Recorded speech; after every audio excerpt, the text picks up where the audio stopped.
Good morning, everyone. Today is another episode of Arks Trash. For those who don't know what Arks Trash is, it is a podcast which is audio only. However, as usual, I have put B-roll of me just grinding in combat sectors in case you want to see something while listening to the podcast. But before we begin the podcast, if you're new to the channel, I upload PSO2 content daily. So if you do play this game, I would really appreciate a subscribe as it really helps out the channel. Anyway, without further ado, let's begin the video.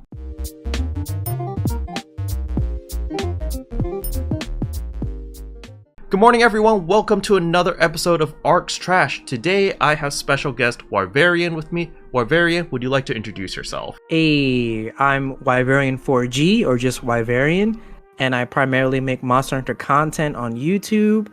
I stream once a year, and I'm on Twitter a lot. All right. That's pretty much it.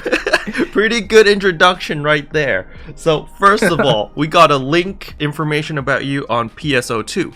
So, you're essentially a Monster Hunter player by, that's your main game. But what brings you to PSO2? What's that connection? The connection is, one, just knowing that PSO is the precursor to Monster Hunter, and the fact that they're both pretty similar action RPGs. It's an excellent crossover. Also, I love sci-fi too, so it's perfect for me. All right. So, did you play the base game when it originally released in the West, or earlier back in JP server? Yeah, I played it. Okay, I have a weird relationship with PSO2, right? So my first Phantasy Star game was PSU, and I played that on PS2, which was like terrible. And then when PSO2 was coming out, I was hype, but then it took 8 years to come to the West. So when it got announced, I was like, you know what, I don't want to play this game. They took too long to bring it over here, but it grew on me.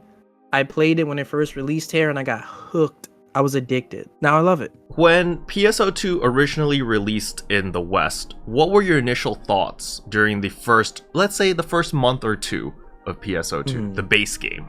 I would say the content felt kind of accelerated, but honestly, at the time, it was more like, man, if I played this game like 8 years earlier, it wouldn't look so bad. But the fact, I was so hung up on the fact that my character's fingers couldn't move. Good game, but it just looked really outdated, unfortunately. Yeah, I agree. I think it was the graphics, right? To me, the fingers not being able to move was not that big of a deal for me, but for me, it was just the poly count on the actual models and the textures and the game, right? It just looked dated. It looked like an 8-year-old game, because it was. And, coming from other MMOs, back then I was playing a lot of Black Desert. Going from that type of graphics to PSO2 was just like night and day. It's rough. Right? It's really rough. You're going from 4K textures to 128-bit textures. You're like, wait a second. So it was very, very jarring for me. And, I'm sure you had the same situation where you're like, dude, this game is freaking amazing. But you can't recommend it to your friends because your friends are nah, the game looks crappy. It looks old. It don't look good. Yeah, I tried to get so many friends, especially my Monster Hunter friends, to play it, and it's either one, because it was on Xbox and they didn't have a PC, so that they couldn't play it, or two, they thought the game looked terrible, and it made me sad, real sad. And so when they announced New Genesis couple months back, we were all freaking psyched. We're like, finally, it's gonna have the base game systems. It's just gonna update the graphics. Everything's gonna be good. And then we get the launch. So tell me, Wyverian, tell me your experience of NGS, week by week or month by month or whatever time period, the transition of initial release till now. Well, so I used to play FF14. I think I played it for 5 years in the past. So I never really, for the longest time, I didn't have a main MMO to go to. But with NGS, on release date, I was so hyped. I was like, dude, we're gonna get housing. We're gonna get all this cool shit. I have a HD waifu and PSO now. It was amazing. But then the lag happened. The lag was so bad. Like at first I was like, oh, it's okay. A lag spike every now and then. Cool. But then it's like when you're hitting enemies and they're just taking too long to die, everything's freezing up. Dude, I literally didn't want to play. This was the first week. I was like, you know what? I don't want to play this goddamn game. Nope. And then the lag persisted. The lag just kept going. And then I'm telling myself, this is a good game. This is great. There's a lot of stuff to do. It's open world. So I pushed through. Fast forward to now. Dude, I know that Japan's in a really tough place right now. So I'm understanding. But God, does it feel bad? Because I feel like there's nothing to do in this game. And I don't even like to complain about that. But when you think about release to now, it almost feels the same. Even with Braver out, I logged in, I tried Braver, I said, cool, logged out. Like, I don't want to feel like... Yeah, dude, understandable. It's like, I feel like the current release model or the roadmap for the game, at least for this year, is pretty barren, right? Like, every month, we're excited to watch the whole headline thing, and it's like 10 minutes to 15 minutes of information, right? And it's just like, yeah, here's 15 minutes, and 10 minutes is all AC scratches. And then there's like 5 minutes of like tidbit of information is like, oh yeah, we're getting like a new urgent quest, a new class, and that's it. And you're kind of like, wait a second. Sad boys. It's like, it's funny because I love fashion, so I get so hyped about the fashion. But then once I get the fashion, it's like, well, what now? I mean, I look good, but what do I do with it? Like, yeah, it's depressing. It's a little depressing. Before stream, you said that, you were kind of thinking about life and you were a little bit upset and very depressed about NGS. So could you elaborate more on that? Like, what exactly about NGS is getting you so upset? Well, I feel like this game has so much potential, man, that it's hurting me on the inside to see that gamers kind of don't care about it anymore, and it hasn't even been a year. Like, not even half a year, dude. And it's like the player drop off is so bad. I go to check Steam charts like an idiot, which I know I shouldn't do, but the drop off is ridiculous. It's like, where are all the players going? And then this game has so much competition already. It has FF14, now it has Genshin. Like, Sega has to they gotta step up, dude.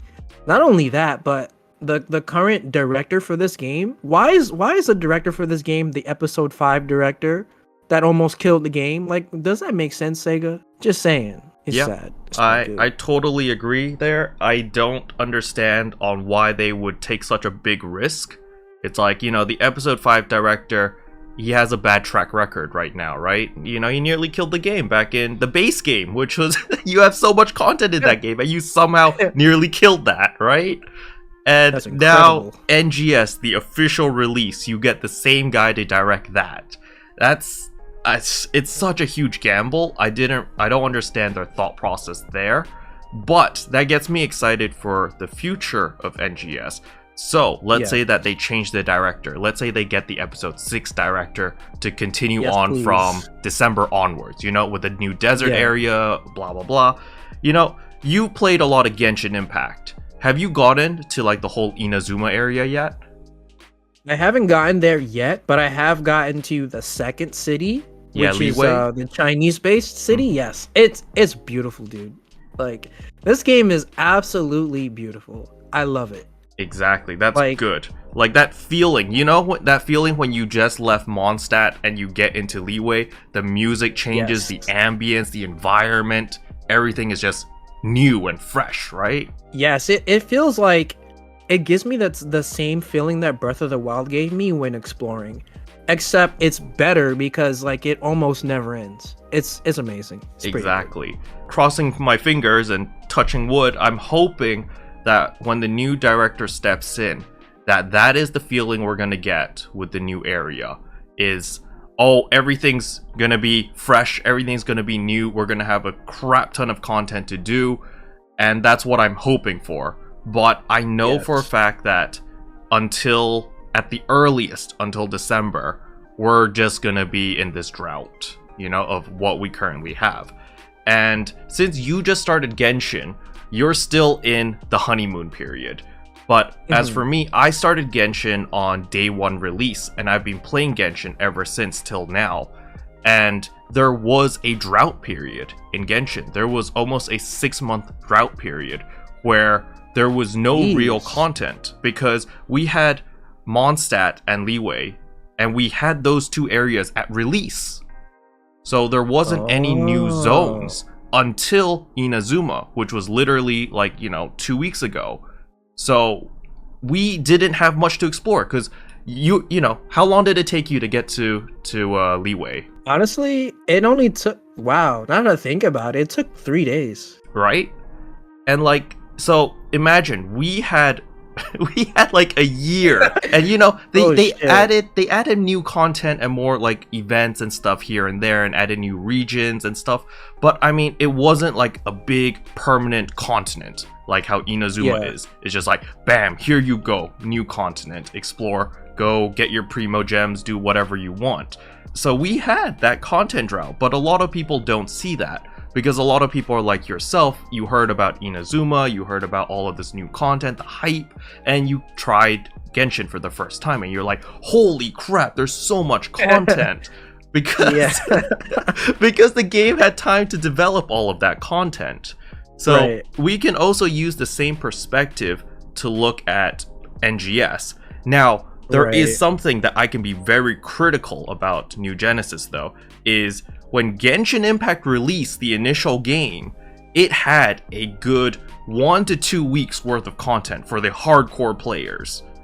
And so the thing about New Genesis is you've got 3 hours worth of content for the hardcore players, right? Oh man, yeah, it's not, dude.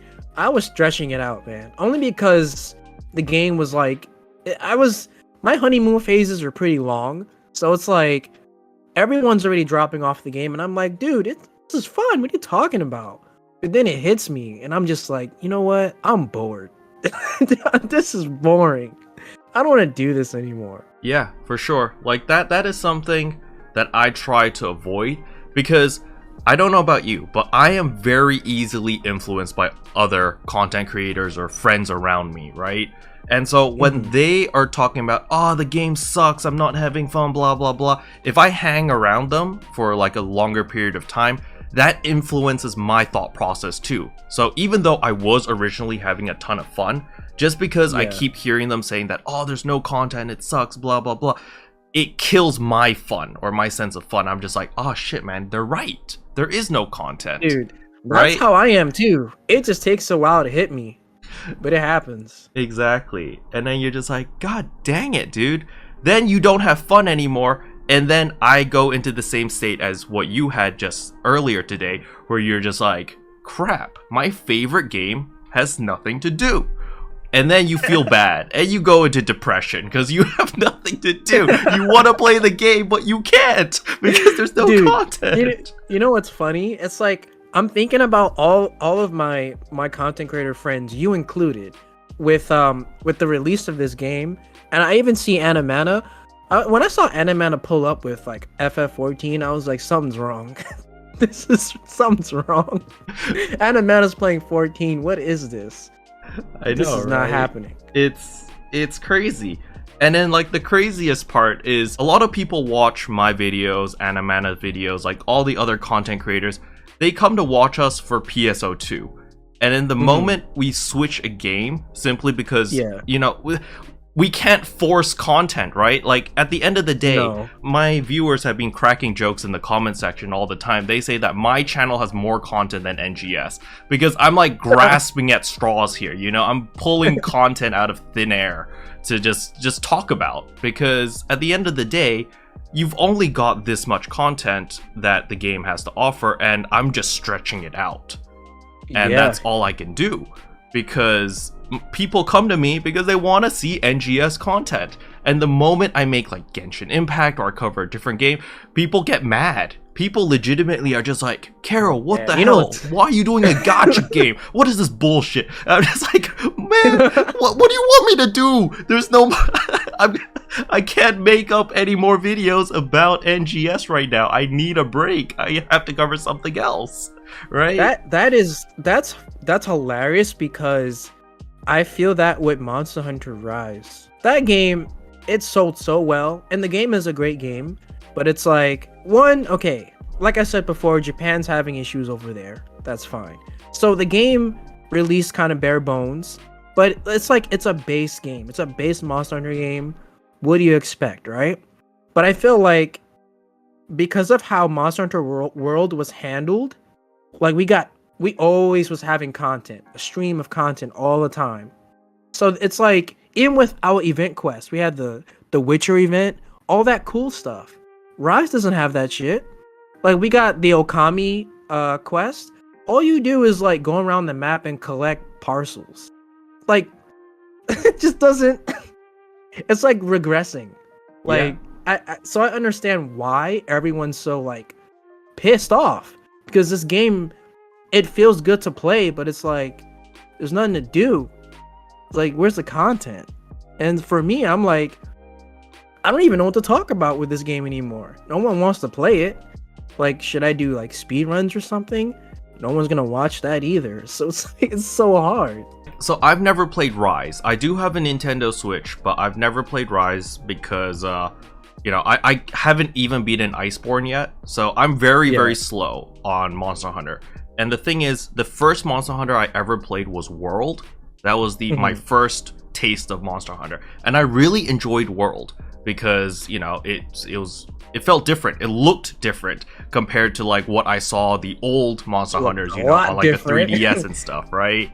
Yeah. So it was like, okay, cool, I can get behind this. It's on PC, I can play it, I can crank up the graphics, I can play with my friends online, and, you know, everything seemed easy to understand. And so I was like, perfect. And so I played a bunch of that, and then Iceborne came out, and I don't know, I just couldn't bring myself to buy the game or to play it, so I just never played it. Then I bought it recently because it was on like a deep sale, but I couldn't, something in my brain didn't click. When I was playing World, each monster hunt felt like, oh, it's like 15 minutes, you know, 10 to 15 minutes per hunt. It felt like that was a good time. But when I transitioned to Iceborne, my hunts became like 20 to 25 minutes per hunt. And, you know, it could be because I'm just bad at the game now because I haven't played in so long, but that time period was just too long for me. My attention span isn't long enough, right? I was just like, wait, what? I'm bored. Like, I'd be hunting the monster halfway through, and like the music is epic and everything's super immersive, but I'm just sitting there going like, man, I don't want to play anymore. You know what it is? It's the new master rank. So usually we have a base game, and then like a year later we get like G rank or master rank, which is a little harder.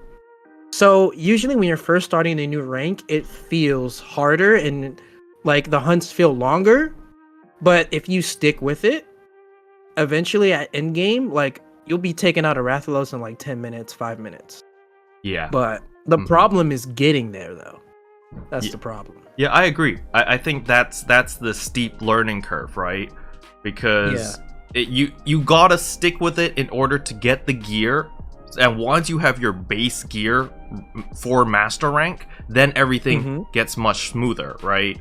But I went into master rank with like my Monster Hunter World gear, and everything was just like, holy crap, I do no damage. Oh damn, this guy's kicking my butt.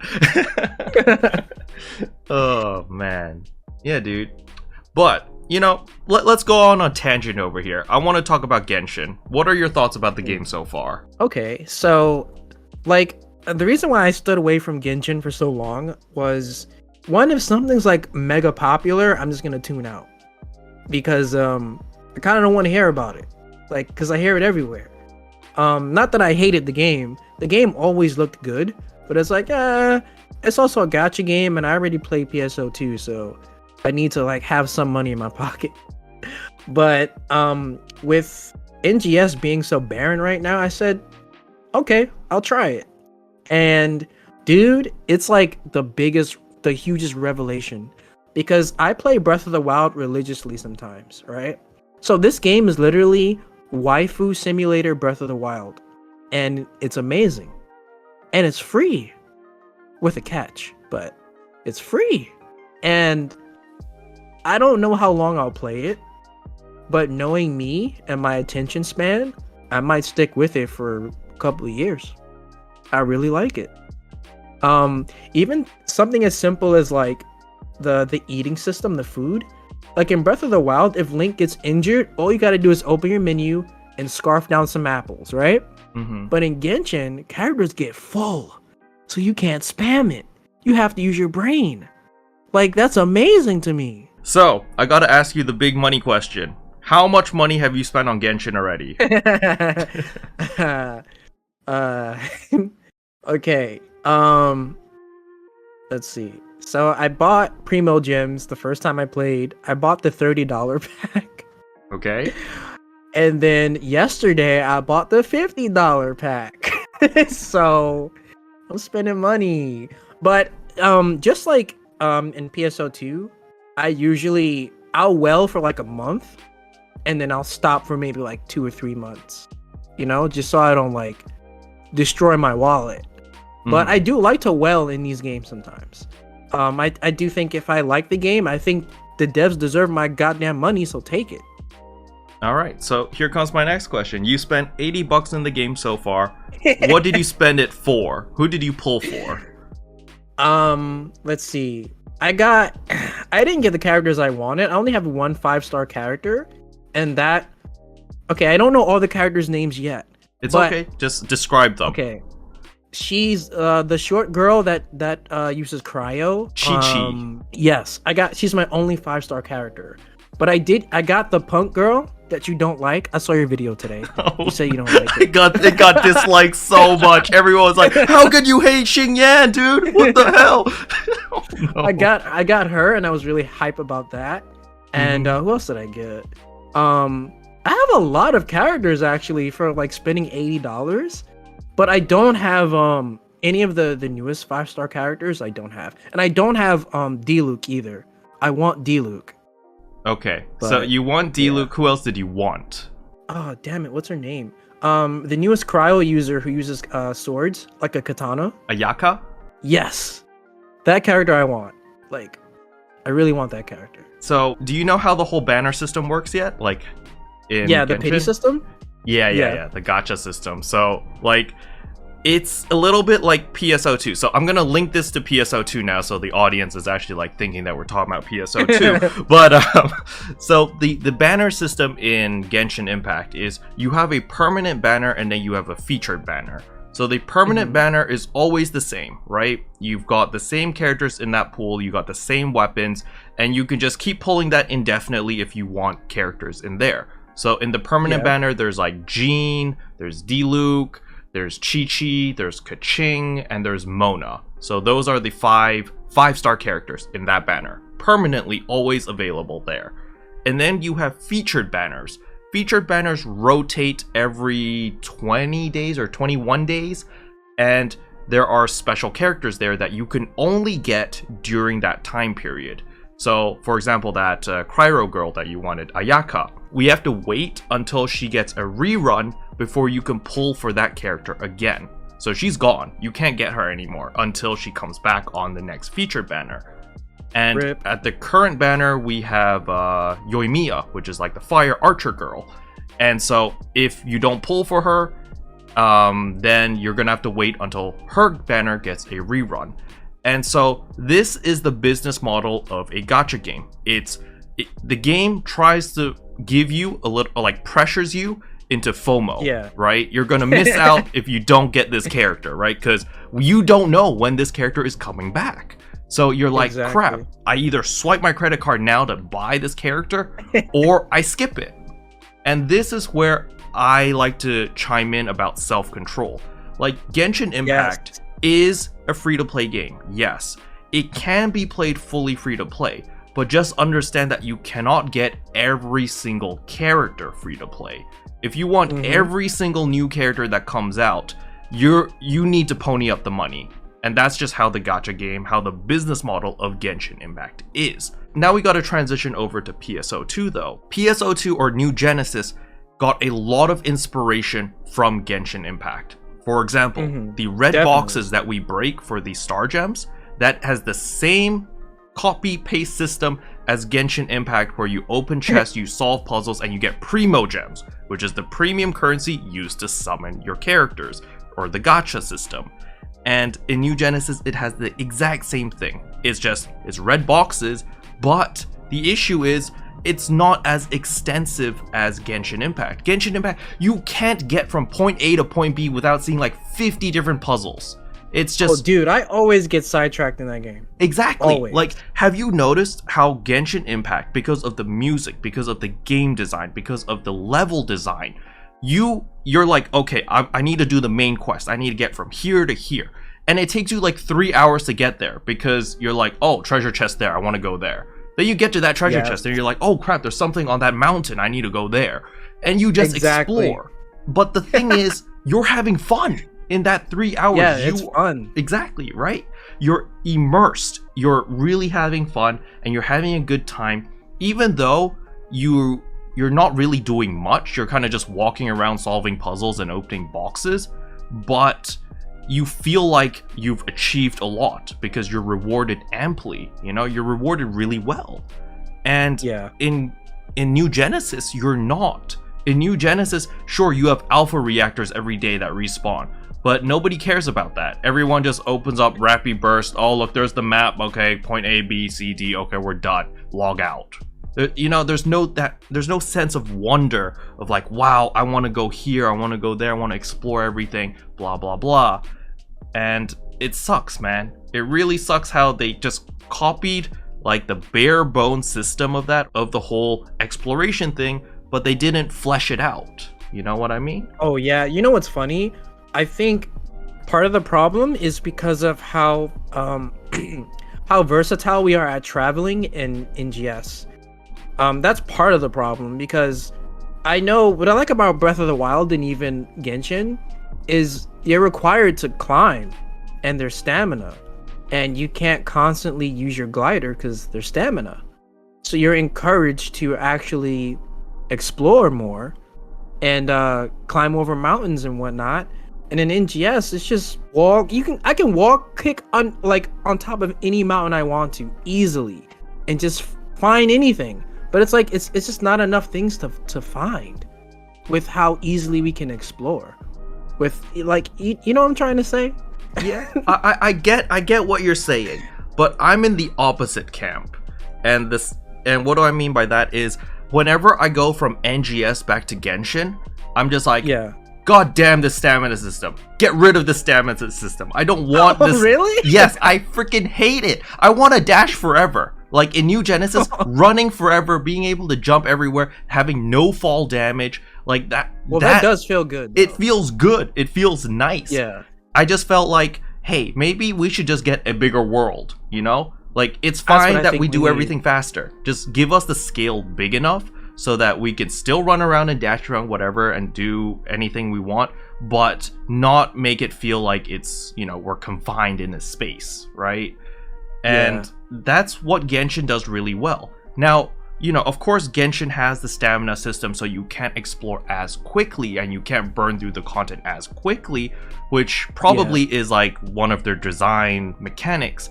But the thing that I think Genshin does really well is the exploration system, right? They put enough content in exploration, or enough Easter eggs or hidden stuff, and the reward is primo gems, which everyone wants so that they can pull on the gacha. So there's a lot of incentive to just go around and explore, like mindlessly. You log on, sure, you've got your dailies, sure, you've got your weeklies, but that is not the core content, right? And that's just a cherry on top. The core content is you've got the story, you've got exploration, you've got side stories. Like every character in the game is fleshed out so well. Like even characters like that you don't like. For example, later on in Leeway, I'm not going to spoil it because I don't like to spoil things, but there is a bad guy, right? You're going to meet a bad guy in Leeway, and then I hated that bad guy because I hated everything about him just because I was like, that guy's a bad guy. Screw that guy. And then later on, you unlock like a side story where you find out his history, you find out about his family, you find out about what he had to do in order to protect his family. And then you're just like, oh my god, I had the wrong impression about this guy the whole time. He's actually a really good guy. And that is what... that's amazing. Right? Genshin does that so well, where it's part of their business model. They make you like the character so that you want to pull for that character so you can play that character. And that is their business model. It's really, really smart. But like right now in NGS, it's like, sure, we've got characters. We've got Manon, we've got Aina, we've got, Crawford. Do we know anything about them? No, they're just Dude, I don't care about any of them. Right? And it's like that's the problem. And then we get Aina's side story, right? In this month's patch. And we're like, oh yeah, side story, flesh out the character. And it's like 3 minutes long. It's like, kill these guys. Oh, you stabbed the sword onto the ground, you're done. I was like, what? That was it? Where's like the... We need a new director right now. Right now. Right? I was just like, what the hell? Where's the character development? Where's the training arc? There's nothing. Oh man. All right. What about you? What have you been up to recently other than like complaining about NGS and mauling over it? I was playing a lot of Monster Hunter Stories 2. It's a really good JRPG take on Monster Hunter. It's really fun. Also, when I first started playing Genshin, I was getting a lot of people, I guess, coming from a good place, but like, hey, watch your wallet, or or hey, you're playing this game, don't go broke. Just like coming from every direction. And I'm like, dude, I play PSO2. Like, I know what I'm doing. I'm an adult here. Like, it's just so weird. No, is it because like I understand so it, popular? Right? No. Like, so PSO2, think of it like the baby's pool. Like, they don't really tempt you into the gacha as much. Sure, you see the trailers, you see all that, but the way that Genshin gets you is you need to control yourself really well. You need self-control because they're gonna play an epic cutscene about this character or that character, and you're gonna be like, oh my god. Then you see their promo videos, then you get to try out the character, then you get that character's side story, and they give you so much incentive. They make you think like a bazillion reasons on why you should pull for that character. Like, that makes sense, right? Like, you like D-Luke, right? Why do you like D-Luke? Yeah. What about it? Dude, he's a fucking badass, bro. D-Luke is a badass. He has a cool voice, especially in English. His moveset is fucking awesome. Like, yeah, you're right. They got me. See? Like, they got me. It's so subtle on how they get you. And you just need the self-control of being like, no, I'm only gonna buy the monthly pass. Like, if you spend money, I recommend you just to spend the $5 every month, buy that monthly pass, and that's it. Don't spend a single dollar other than that, and just get the extra 90 Primo Gems every day, and just be super patient until you get, a banner that you want.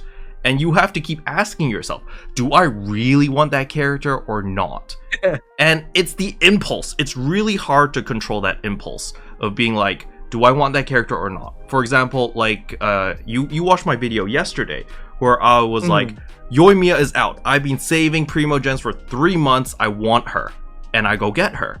But keep in mind that I won the 50-50 there. If I lost that 50-50, I would have to spend all 3 months of my savings all gone into that one banner to get that one character.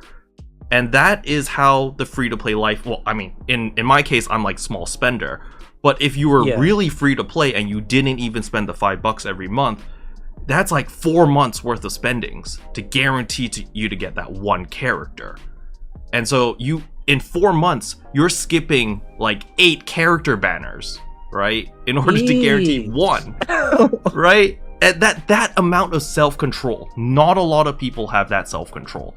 A lot of people are gonna see the characters, they're gonna watch YouTube videos, they're gonna see, you know, Tectone and like OK Code and all these other content creators like one-shotting bosses with that character, and they're gonna be like, holy crap, I want to do that too. I want to be overpowered, and they're gonna swipe, right? And you see that the thing about that is like, for me, it's a PvE game. It's very reminiscent of something like Breath of the Wild. So it's like, I take it at my own pace. I don't care if I miss 4 or 5 banners. It's like, I just want to play the game. Every once in a while, I'll throw some money at it. But it's like, I don't feel like... There's like this weird thing about in-game competition when there's no real competition. It's like, you just want to min-max just to min-max? Like, I don't get it. I don't know. No, but for me, the time will come to min-max my characters. And whenever that is, it doesn't matter when. It's a PvE game, right? Yep, exactly. Like, I feel like that mentality is super healthy. The issue that a lot of people have about just mobile games or just games in general, I don't really understand the whole meta over waifu or waifu over meta. I don't understand that conversation, because to me, at the end of the day, it is, am I having fun? If I'm having fun, I keep playing it. If I'm not having fun, I drop it. It's that simple. And that's why, like, it's really difficult for me to communicate this with my audience when they see me playing Genshin and they're like, Kara, what the hell? This ain't PSO2. I'm just like, well, I mean, I'm kind of done with my PSO2 fix. You know, I play like 2 hours a day. I feel like that's pretty good. I'm stretching it out a bit already. And they're like, no, we want more PSO2. I'm like, but I'm not having fun if I play anymore, right? It's like, dude, I want more too, but it's not much right here anyway. It's not much here. Exactly. Do you have anything else you wanted to add? Let's see. How do you feel about gacha games in general? Because I know the subject is super, super controversial. Yeah. I am fine with gacha games. The reason is because I have self-control. But I always warn my friends. For example, recently Kami Cakes was thinking about playing Genshin Impact. And I told him very bluntly, I was like, if you can have self-control and understand that, hey, you're only going to be able to get a 5-star character every 4 months, right? If you're okay with that, and you're not going to have an easy time going through the story, it's going to be a little bit of a challenge if you're not using the gacha system at all. Like, you don't pull for any heroes, you don't use any of your primo gems, you only use the initial 7 free characters that you get. And you just play through it like that. You're going to be challenged a little bit. You're going to be forced to use characters that you don't like. But you can do it. You know, it's perfectly fine. And Viosity did it. And so, there's guides out there that'll explain how to do everything with the said characters that you get for free. But will you have fun doing that? That you only you can answer that, right? If you have fun going through that challenges and saying that, hey, I'm only going to use these characters, then it is fine. But if you go down the rabbit hole of saying that, oh, there's FOMO, I'm going to miss out if I don't get this character, and then the next character, and the next one.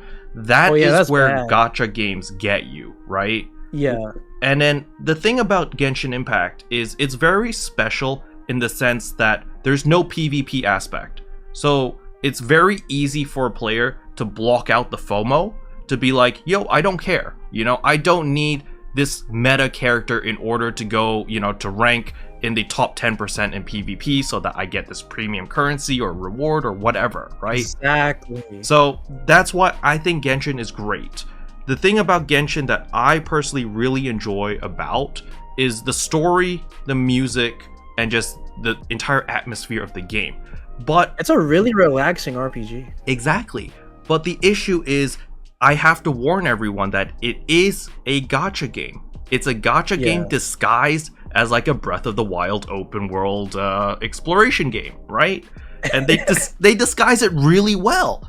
But really well. if you've never played a gacha game and you don't know how gacha games work, you're just going to be at the very beginning, you're going to be like, whoa, so many currencies. I don't know what any of these do, but I like the feeling of pulling characters, the bright lights and shiny stuff. It looks cool. And then you're going to screw yourself over because you're going to be hooked onto that. And then when the game slows down, like later down the line, and you're like, wait a second, I'm not getting as many free wishes. I'm not getting as many primo gems. How do I get my fix? And then you start pulling out the credit card, and that's the rabbit hole. You're lost after that. So you just need to be able to control yourself. Yeah, I think because every time I bring up the game on Twitter, there's always someone who's just like, I don't support MiHoYo because, it's a predatory gacha game. And I'm just like, dude, I get it comes from a good place. But I think some people need to understand that at the end of the day, gaming is a business. So, I mean, I think you should commend a company if they can make a gacha game that is legit a really good game on a AAA level that's still somewhat fair. Like, I can't argue with that. Like, at the end of the day, it's your fault if you put yourself into bankruptcy, right? Yeah, 100% agree. It's on the players to know when to stop, right? It only you know your financial situation. If you're a millionaire and you want to spend as much money as you want, go ahead, because more power to you. But if you are a student on a student loan, like, struggling to survive every day already, like living day to day, it's probably not a good idea to throw $100 into Genshin. $100 can get you a long way with food and stuff like that, right? Yeah, exactly. Other than that, I've just been looking forward to seeing where NGS goes. I see a pretty bright future for the game. It's just right now it's a little rough. But yeah, I have Genshin to hold me off when everything else is not doing too well. I totally get it, It's very important to understand that, hey, we're now living in an age where it's not like back in 2000, where it's like, I play World of Warcraft, I only play World of Warcraft. I don't play any other games, That is very old school thinking now. Nowadays, it's like, you've got like 4 or 5 games that you juggle. Each game only has like 15 minutes worth of content, but you cycle through them. You play 4 different games, and boom, that's your 1 hour free time gone, and you go back to work or you go to sleep and you do what you gotta do.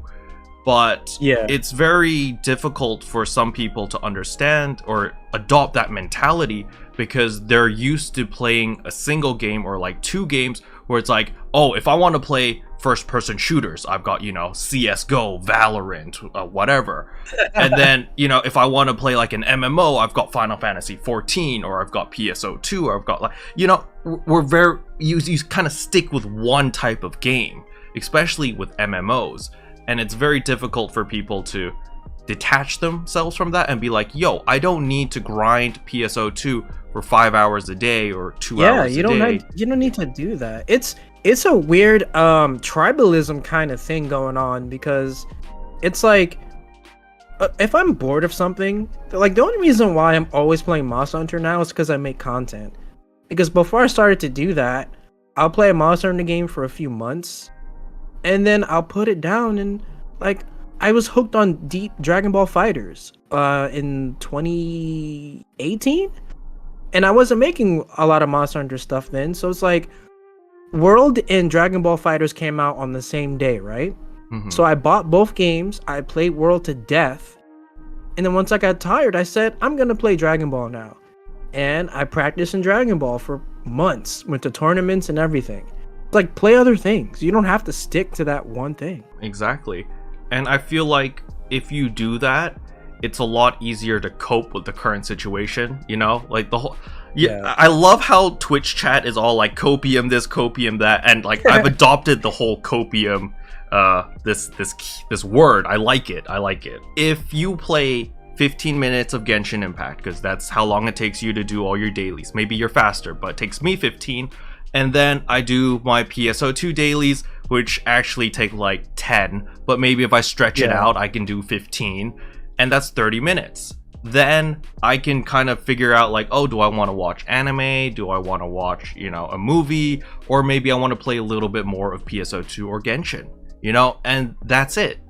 Every day, on average, if you're not a content creator and you're not doing it as a job or as, to make content, I feel like a normal person has about an hour to 2 hours of free time. It's only when you're kind of like sitting around, you got nothing to do, and then you're just like mauling over a video game and being like, dude, I have so much time. Why don't you make more content for me to play?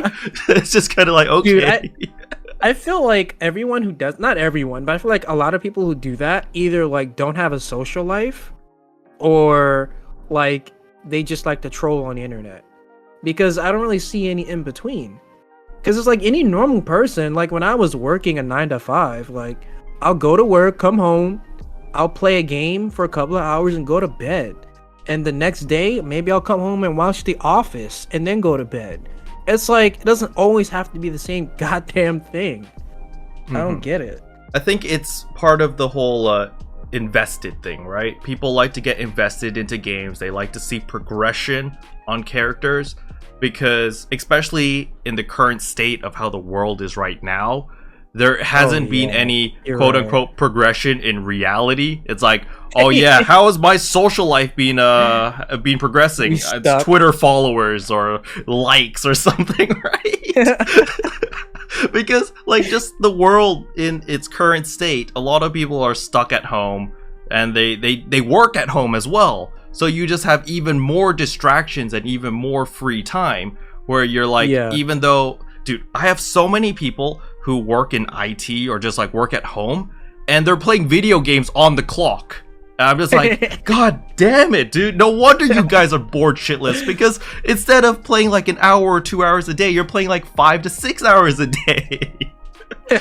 Oh man. You know what I do? It's like, let's say usually I play a cool single player game to break up the monotony. So like I recently bought Yakuza 7. Really fun game. Play that for, it has a lot of content. You could play that for like a month tops. Like, there you go. That's a whole month you can play Yakuza 7. So it's like, I mean, and I know obviously it costs money, but it's a one-time buy, so it's like, hey, you want to wait for a sale. So hey, let me get a Steam sale or something, or a eShop sale and try something else. I mean, I don't know, man. People are weird.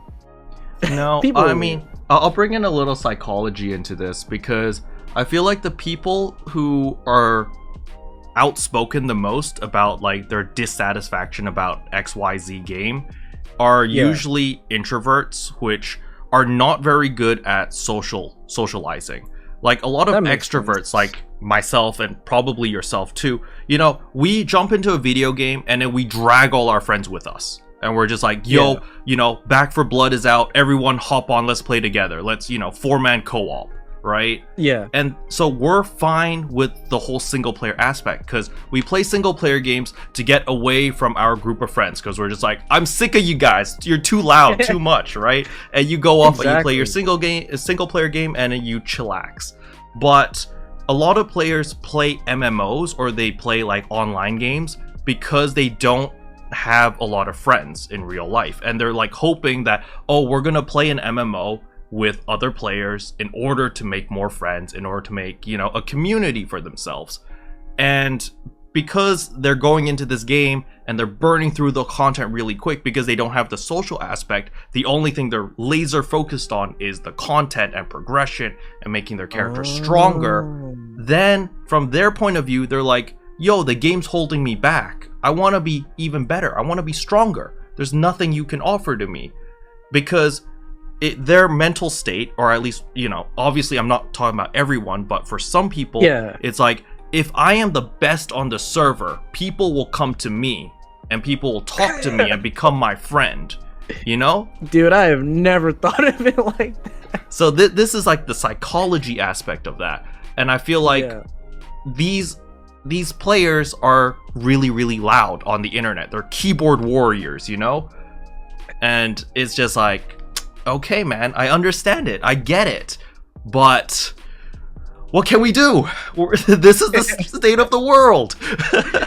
Not a goddamn thing. We can't do anything. Exactly. All right, dude. So we are running out of time. So I'm going to hand the floor over to you, Wyverian. If you want to do any shout outs, plugs, so forth and so on, the floor is yours. Okay. Check out my YouTube channel if you like Monster Hunter and the occasional PSO video. Also, we are probably gonna get Keroppi on the pod soon, so check out PVC Podcast because we're going to have him on there, and it's probably gonna be 3 hours. I hope you like 3 hour podcast, Keroppi. Oh God.